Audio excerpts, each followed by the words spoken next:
দেখো বাজার থেকে তো গাছ কিনে আনলাম। গাছ তো কিনে আনার পর গাছটাকে কীভাবে প্রতিস্থাপন করতে হয় টবের মধ্যে, তারই আমি একটু কিছুটা দেখাচ্ছি। সবাই তোমরা এভাবেই করো, সাধারণত আমিও সেভাবেই করছি। দেখো, যে গাছটা আমি এনেছি এই গাছটা কিন্তু কোনো টবে বসানো ছিল না, তাই গাছটা নিচে শিকড়ের মধ্যে মাটি দিয়ে লাগানো ছিল আর কাগজ দিয়ে পেঁচানো ছিল। তো বাজার থেকে সাধারণত এইভাবে গাছ আনার পর গাছটাকে প্রতিস্থাপন করতে হয়, সেটাই দেখাচ্ছি।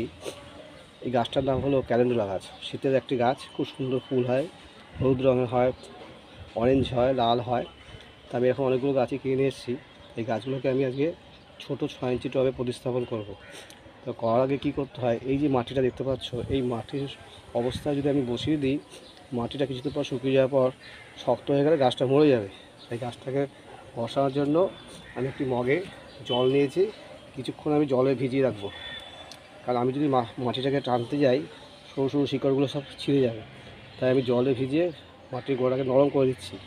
এইবার আমি নরম করে দেওয়ার পরে আমি একটা 6 ইঞ্চি টব নিয়েছি, তার মধ্যে আমি কিছুটা মাটি আগেই তৈরি করে নিয়েছি। এর মধ্যে বাগানি মাটি আছে, তার সঙ্গে বালু দেওয়া আছে আর ভার্মি কম্পোস্ট মিশানো আছে। এইভাবে দেওয়ার পর গাছটা যখন মাটিটা নরম হয়ে যাবে, তখন আমি গাছটাকে প্রতিস্থাপন করব। তো দেখতেই পাচ্ছ মাটিটা অনেকটা নরম হয়ে গেছে, আরও নরম করা দরকার। তা না হলে এই মাটিটা শক্ত হয়ে গেলে পরে আর গাছটা বড় হবে না, গাছটা মরে যাবে।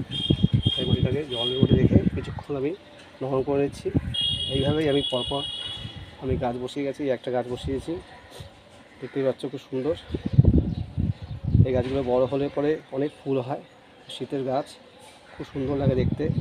ক্যালেন্ডুলা গাছ সবারই বাড়িতে বাগানে থাকে, তাই আমিও কিছু লাগিয়েছি। এখন আমি তার প্রতিস্থাপন করব। এই দেখতে পাচ্ছ এখনও মাটিটা শক্ত হয়ে আছে, নরম হয়নি। আর একটু নরম হোক, তারপর আমি গাছটাকে বসিয়ে দেওয়া হবে। আর আমি এখানে কিছুটা মাটি নিয়ে নিয়েছি, এই মাটির মধ্যে বালু দিয়ে দিয়েছি, তার সাথে একটু ভার্মি কম্পোস্ট মেশানো। এবার মাটি দিয়ে করে গাছটাকে আমি যখন গাছটা বেশ 6 ইঞ্চি গাছে ধরে নেবে, আমি পরে যদি চওড়া টবে বসিয়ে দেবো, তাহলে গাছটা বাড়তে সুন্দর হবে, দেখতে ভালো লাগবে। এই দেখেছো তো অনেকটা নরম হয়ে গেছে মাটিটা। কারণ চাষিরা মাটিটা খুব শক্তভাবে লাগিয়ে দেয় যাতে গাছটা অনেকক্ষণ বেঁচে থাকে, কিন্তু ওইভাবে তো বসানো যাবে না, তাই বসালে গাছটা মরে যাবে। আমি তাই জলের মধ্যে দিয়ে রেখেছি মাটিটাকে নরম করার জন্য। তোমরা এইভাবে তোমাদের বাগানে মাটি লাগাবে, দেখবে খুব সুন্দর গাছ হবে। গাছ একটু মরবে না, গাছ সতেজ থাকবে। একটু সময় লাগছে, মাটিটা অনেক শক্ত হয়ে আছে, এই খুলে যাচ্ছে মাটিটা কিছুটা আস্তে আস্তে। দেখেছো তোমরা, নরম হয়ে আছে। এইবার আমি বসিয়ে দিলাম এইভাবে। এবার আমি মাটি দিয়ে দিচ্ছি,